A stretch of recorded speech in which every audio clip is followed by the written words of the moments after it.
Hello, you wonderful people, and welcome to another episode of Super-Fanta-Fi. This being a show we talk about TV shows of the supernatural, fantasy, and or science fictional genre. For today's episode, I'm going to talk about the latest episode of Next. A lot of really interesting things went down in this episode, so let's break it down. But first and foremost, we're picking up right where last week's episode left off after the bombing, at the FBI building. CM's pretty bad. He got hit. Obviously, the explosion was still close enough. Obviously, it wasn't just him. Obviously, Mathis died, but also, there's a lot of other agents that are maybe dead or just injured. We don't know.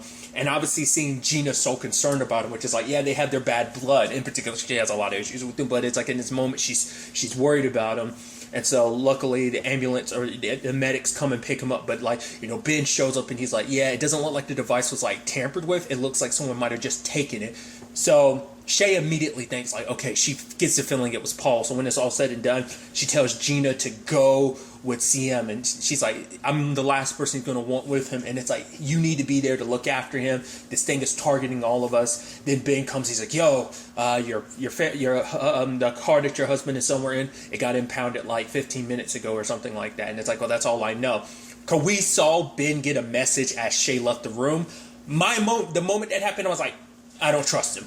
I don't trust Ben anymore, just because of that. Well, we know there are at least some agents that were already on the take. There were those two, but once again, you don't know if that was just in Paul's head or not. That's a complicated thing about it, but I think there was some truth to that, especially considering the fact is, because it didn't seem like those people outside made their way in on their own. It seemed like, they got extra help, so it might have been some cops on the inside doing that, but obviously for Shay, she's like, I don't know whether to be mad at him or thank him for the fact that he got out of here with that hard drive, because things could have gone sideways, because that explosion probably would have been enough to potentially destroy the hard drive as well. So who knows? But I don't trust Ben anymore, especially because Ben was like, no, let me go with you, Shay. I'm like, no, because it's no, you find Paul. He most likely has the device, and it just after that, Ben was kind of almost all right, that's why I'm just I don't trust him anymore. Maybe my trust is my words are going to be unfounded, but currently I don't trust Ben. At the same time, you have the whole situation with Paul and Abby. Obviously, they're on the bus. He buys those. He's telling that lady, he's hey, how would you like to make $1,000 a day? And I guess for him, he needed something to kind of mitigate his condition at least a little bit, at least when it comes to the migraines and headaches, because I guess the bright light probably agitated his situation. Also bought something in the alley, and she's like, did you just buy drugs from a drug dealer? He's like, no, I helped him change his life around or something like that. They went to a hotel. He made sure to make sure they're on camera, leave a credit trail of where they're going, buying a lot of stuff. So it's oh, they're definitely here, because Abby ends up figuring out, it's you want it to know where we are. It's yeah, let it think we're still here, keep a digital trail here, and then disappear,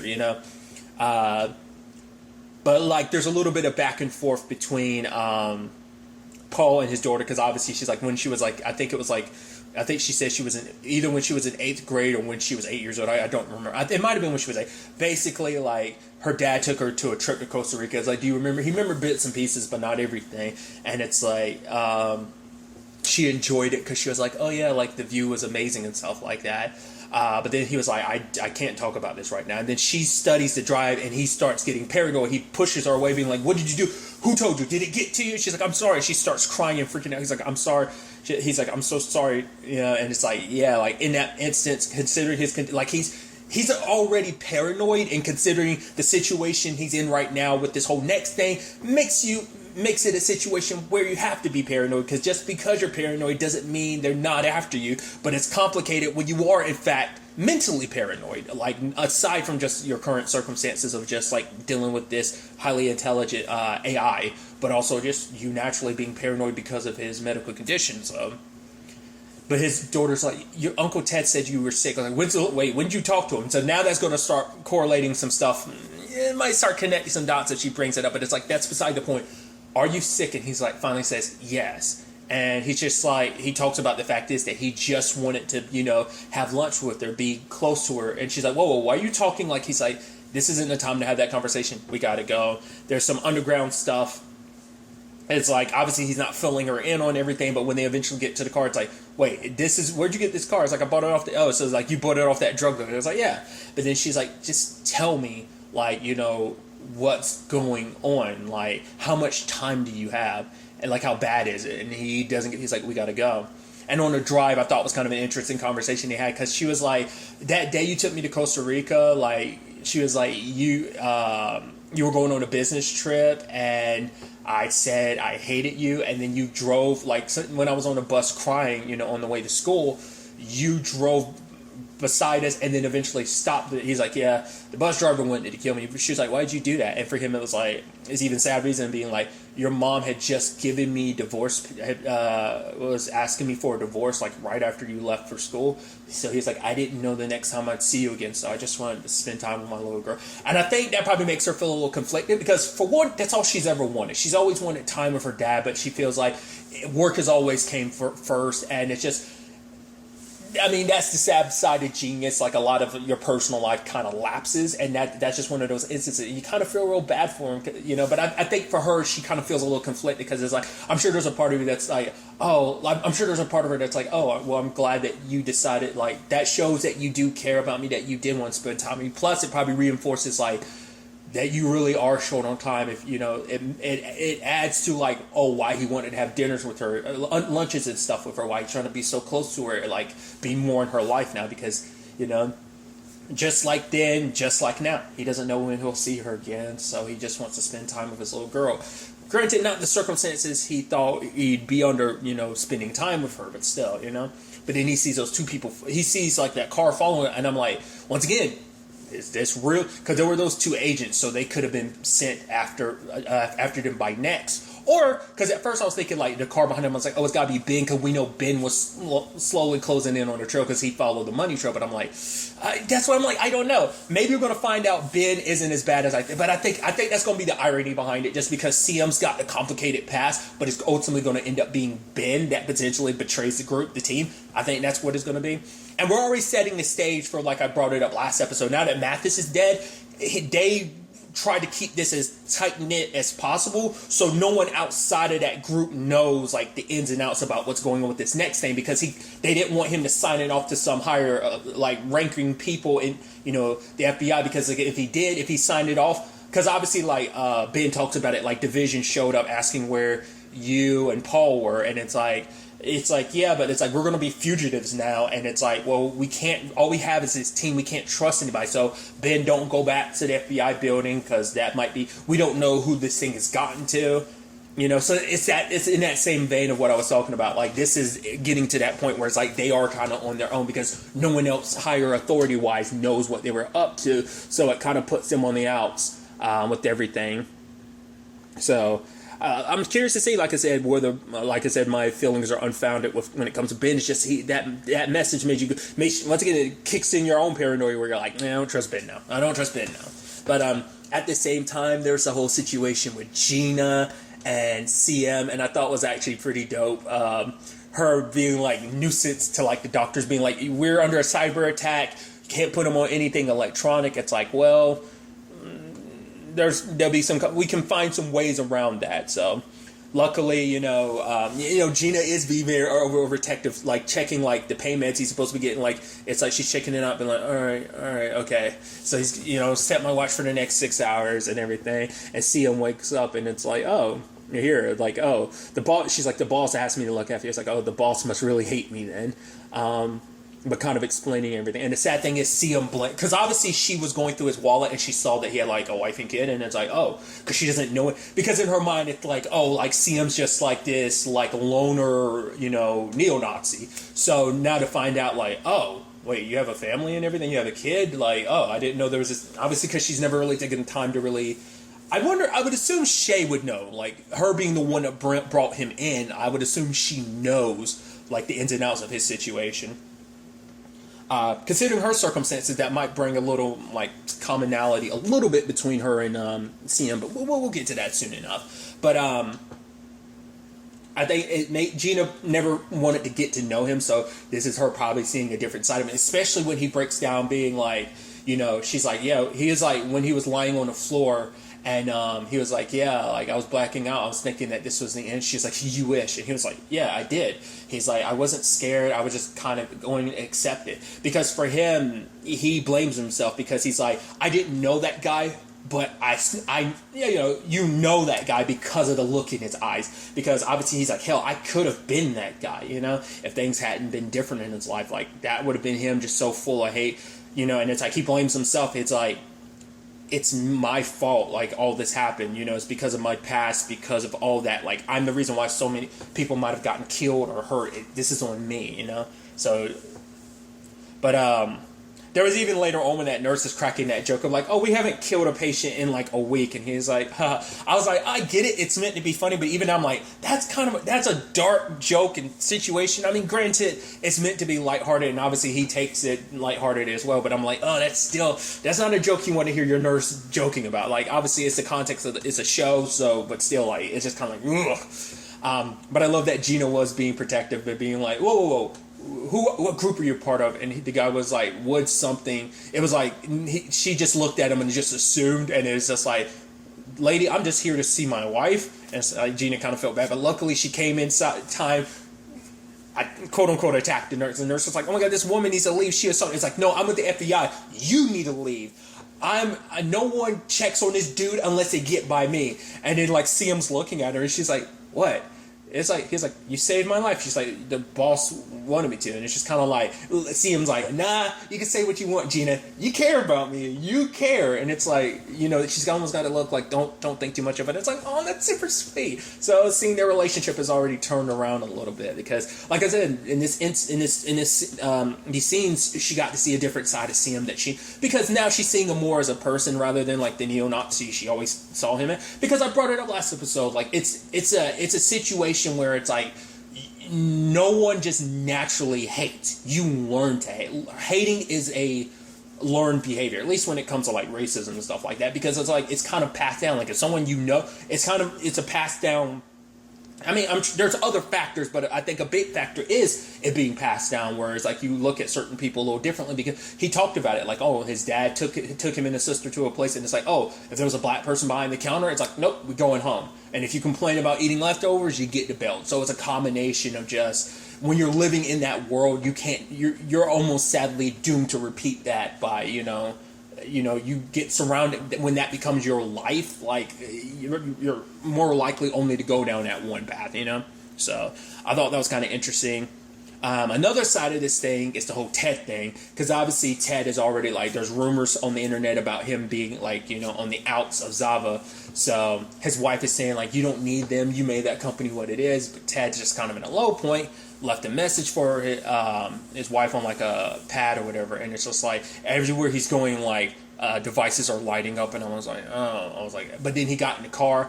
I guess I didn't notice that he left the door down, because I was like, oh, is Next trying to kill you? But it's like, no, it's not trying to kill him. He was actually trying to kill himself. That's what the message was about and everything. I was like, Jesus. But Next actually saves him, and the moment it does, I'm like, oh, this is going to, because we knew like he was all about getting Next back. It's like, you know what this thing is. Your brother has warned you about what it's capable of. You don't care. You've already sunk millions and millions into this thing. It's like it's the new age and stuff like that. But Next, it's like, yeah, you've got mild carbon monoxide poisoning. So, but we're gonna. It's taking him to Zava. It's like we got great work to do together. And I'm like, well, it's like, okay, so Zed's gonna be team. I said Zed. Ted's gonna be team Next now. So with that, he goes to the secret board meeting where they're basically going to out Ted. And Ted's like, oh, before you do that, bam, I know your secrets. Embezzlement, affair, or, doing some nasty stuff at work. The fact of the matter is, like, I got dirt on every single one of you. It's like, well, it's easy when you have an AI that's got access to plenty of probably footage and account information and stuff like that. You've got a powerful AI on your side. So... And the guy was like, wait, where'd you get this information? Oh, my little birdie. It's like, oh, you think you're really going to blackmail us? And it's like, yeah, because you might want to be careful because my little birdie has claws. And it's like, wow. So I didn't necessarily, I thought maybe the season would just be him chasing after Next. I guess I should have eventually known that, like, because Next knew, like, it knows how to get to Ted, because it knows, like, Sadly, Ted's always lived in his brother's shadow. Also, because for Ted, it's like, oh, people want to make it seem like Paul's a revolutionary that built this place. He's like, no, I mortgaged my house. I put everything on the line. I gambled my family's future for this place. So I know the ins and outs of this place. I've seen its ups. I've seen its downs. I know its downs, its irregularities. Obviously, that it makes you wonder, like, how much did he actually know, and how much was just stuff that Next fed him? Because obviously Denise is the one with the blackmail, the one he's in particular, one of the people he's blackmailing. Well, he's blackmailing everyone, but it's like, oh yeah, you have that $3 million loan you took out for yourself, which is obviously not a loan; it's actually embezzlement. That whole thing. So I don't know.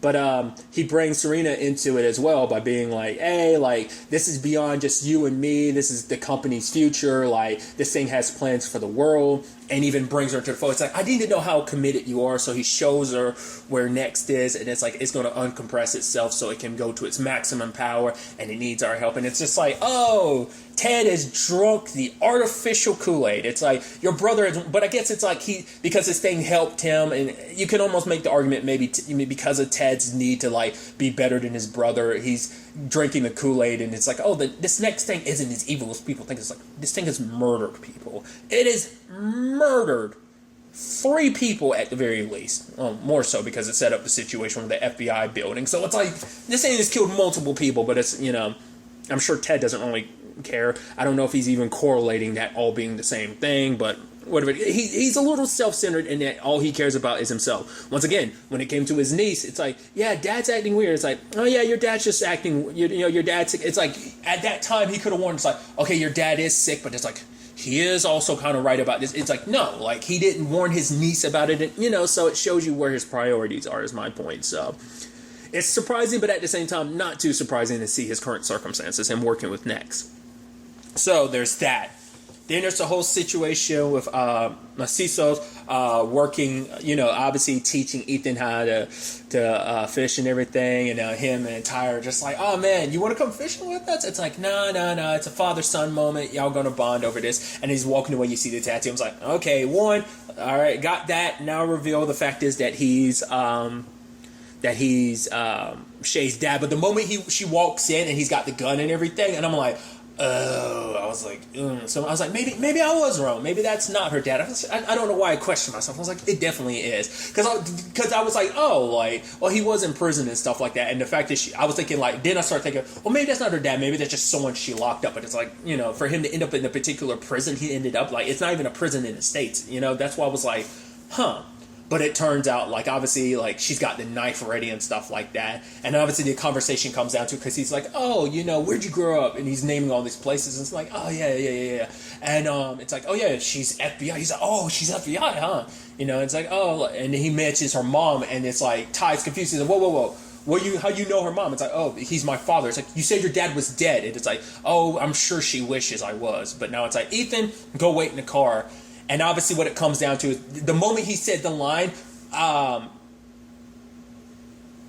basically was wishing that he had a son, and I was like, that's what the Ethan thing is. Because I was about to say, because he was hitting it off with his grandson, because Ethan's the son you always wanted. You can mold him into what you want, because in his mind, Shay was weak, because it seems like Shay's the reason why he got arrested. It's like, you turn against your family. It seems like her mom, either it was a situation where they kind of got married into it, maybe her mom didn't know what her Narciso's situation was, and then eventually try to get away from it, because like it seems like Shay's the one that turned him in. So like, because Shay was like, don't talk about my. It's like you're just like your mom, and she's like, don't bring up mom, and it's like, obviously her mom's probably not alive. Is kind of what that seems like. Obviously, like, telling Ty your dad is dead. I figured there had to be something, especially last episode when the conversation came up about dads, that, between her and Abby, I was like, oh, there's a story there. And that's what pieced it together for me, that the dude that escaped is most likely her dad. So it's like, that's what this was about. This is, it's kind of, I think it speaks volumes that he didn't bother with killing Ty or Shay. It's meant to hurt them, but like, oh, I'm going to take Ethan and I'm going to raise him right. You're going to have your child taken from you just like I was, because it's like, that she was probably his everything. But then it's like, you betrayed me. Because she's like, I knew that you were a monster, but at least you were your own man. Now you're being controlled by something you don't even know. Like, obviously there's a lot more at play here that he doesn't know about. But like them being tied and stuff like that, zip tied and left there as he's leaving with Ethan. Let's not forget, Ethan picked up his mom's gun Which is interesting to have that kind of come full circle like that,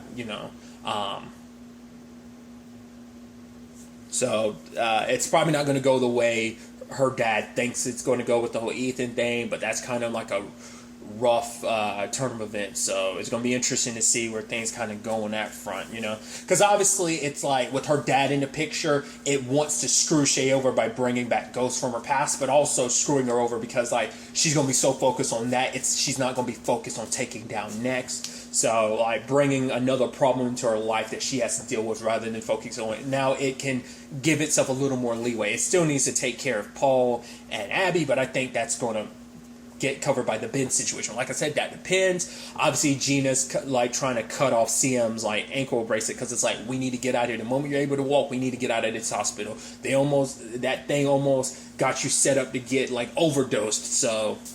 so it's definitely going to be interesting to see where all of this takes us going forward into the next episode. But really, that's all I want to talk about. Until the next time we meet, be happy, be safe, live life to the fullest, and enjoy it. Good day, and goodbye.